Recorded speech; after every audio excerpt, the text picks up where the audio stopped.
Greetings, we'll cover a few details about John D. Rockefeller and his life in a succinct manner. Here is a short rundown of his early years, education, career, persona, notable works, humanitarian works, and demise. American philanthropist and business magnate. He is largely regarded as the richest individual in modern history and the richest American of all time. Rockefeller was born in upstate New York into a big family that traveled about a lot before settling in Cleveland, Ohio. At the age of 16, he started working as an assistant bookkeeper.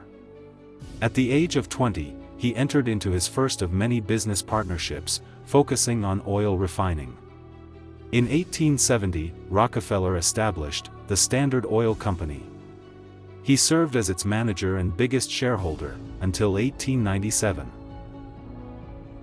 Also known as John Davison Rockefeller Sr., famous as American businessman and founder of the Standard Oil Company. Born July 8, 1839, Richford, New York, United States. Died May 23, 1937, The Casements, Ormond Beach, Florida, United States.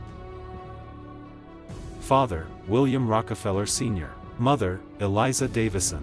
Siblings, William Rockefeller, Frank Rockefeller, Lucy Rockefeller Briggs, Clorinda Rockefeller, Mary Ann Rockefeller, Cornelia Rockefeller, Francis Rockefeller. Spouse, Laura Spellman Rockefeller. Children, John D. Rockefeller Jr., Edith Rockefeller McCormick, Alta Rockefeller Prentice, Elizabeth Rockefeller Strong, Alice Rockefeller. Founder Co-founder, Standard Oil Company. William Avery Rockefeller and Eliza Davison welcomed John D. Rockefeller into the world on July 8, 1839, in Richford, New York, in the United States. His mother had Scots-Irish ancestry, while his father was of English and German descent. He was the family's eldest son, and the second of 6 children. His father was a salesperson, who traveled and rarely saw his family. He was notorious for his shady behavior and questionable morals. On the other hand, his mother was a devout homemaker, who fought valiantly to maintain order at home. John grew up helping his mother, with daily tasks around the house and working odd jobs, to supplement their income. He attended the Owego Academy, after the family relocated to Owego in 1851. His family relocated to Strongsville in 1853, where he went to Cleveland Central High School. Then he attended Folsom's Commercial College, to complete a brief business course in bookkeeping. Despite the challenges at home, he was a respectful, somber, and diligent youngster. John D. Rockefeller obtained his first position as an assistant bookkeeper with Hewitt & Tuttle, commission merchants and product exporters, in September 1855, at the age of 16. He calculated transportation expenses with an impressive level of accuracy for his employers. He started a private firm in 1859, when he was 20 years old, with his partner Maurice B. Clark, and the two of them raised $4,000 in funding. The company continued to grow gradually, and by the end of the first year, it had generated $450,000 in revenue. Being a talented businessman, he quickly recognized the tremendous business opportunities in commercial oil. In 1863, the partners made a direct investment in an oil refinery, controlled by Andrews, Clark and Company, consisting of Rockefeller, Clark, chemist Samuel Andrews, and Clark's 2 brothers, which was located close to Cleveland, Ohio. It quickly grew to be the biggest refinery in the vicinity, within 2 years. At an auction in February 1865, he paid $72,500 to buy the Clark brothers out, and he founded the business Rockefeller and Andrews. He quickly changed to take advantage of the fast-expanding sector. William Rockefeller Jr., his brother, became a partner in the construction of another refinery in Cleveland in 1866. The company, Rockefeller, Andrews and Flagler, was founded in 1867, after Henry M. Flagler joined as a partner. 2 refineries in Cleveland, and a marketing subsidiary in New York belonged to the corporation by 1868. It established the Standard Oil Company and grew into the largest oil refinery in the world. The Standard Oil of Ohio was established by John Rockefeller in January 1870 after dissolving the Rockefeller, Andrews and Flagler Company. It quickly moved to the top of the list of oil and kerosene shippers in the nation. By 1872, Standard Oil had acquired 22 of its 26 Cleveland rival refiners as a result of his continuing acquisition of competitors. He partnered with Charles Pratt and Henry H. Rogers, owners of the significant New York refinery Pratt & Company. Charles Millard Pratt, the son of Pratt, served as the Standard Oil Trust Secretary, and Rogers was one of its founding members. To expand its market share, Standard Oil gradually created over 300 oil-based goods. By the end of the decade, the corporation had nearly monopolized the American oil market, and Rockefeller had amassed a fortune.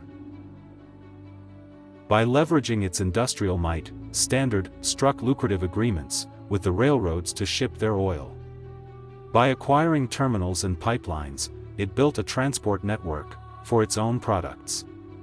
Thousands of acres of woodland were also purchased by the company to stop competitors from running their own pipes.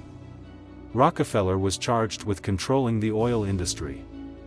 The Standard Oil Trust was created in 1882 to combine the company's different holdings.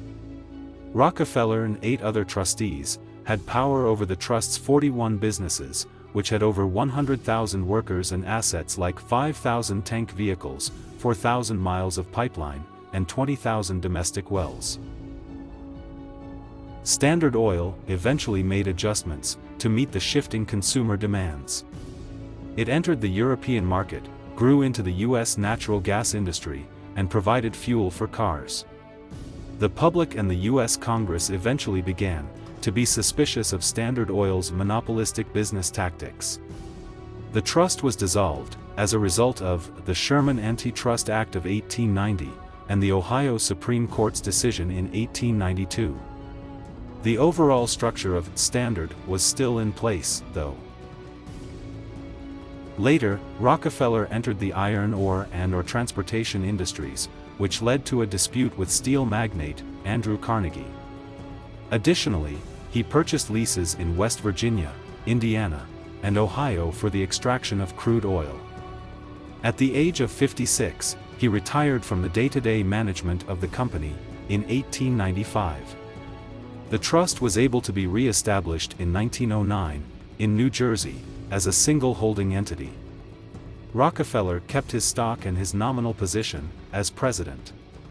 The Sherman Antitrust Act was broken by the corporation in 1911, according to the U.S. Supreme Court. The Standard Oil Company was divided into 34 separate firms as a result.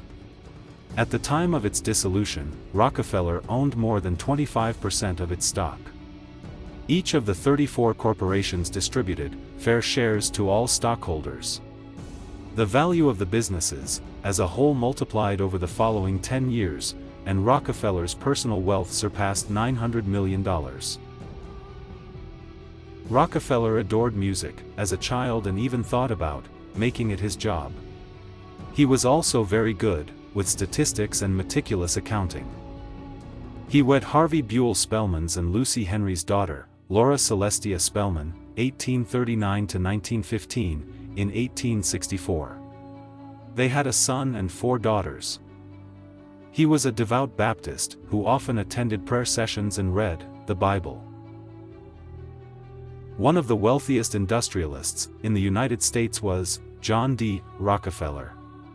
He created the Standard Oil Company, which nearly controlled the American oil market and made him a multi-billionaire. The business was one of the first and biggest global enterprises in history. He also started a lot of charitable organizations, giving hundreds of millions of dollars through them. In addition, John D. Rockefeller was a well-known philanthropist. He donated much of his money to the church. He also gave to charities that supported public health initiatives, medical research, and educational institutions. He gave the University of Chicago a $80 million donation, transforming it into a prestigious organization. He also started the Rockefeller Foundation and the Rockefeller Institute for Medical Research. Over $500 million was contributed by him during his lifetime. Rockefeller experienced mild melancholy and intestinal issues in his 50s, and in the 1890s, during a time of stress, he acquired alopecia, which is the loss of some or all body hair. He started wearing toupees in 1901, and his mustache vanished in 1902. His hair never grew back, but when he reduced his workload, other health issues improved. Less than 2 months shy of turning 98, Rockefeller passed away from arteriosclerosis at the Casements, his residence in Ormond Beach, Florida, on May 23, 1937. In Cleveland's Lakeview Cemetery, he was laid to rest.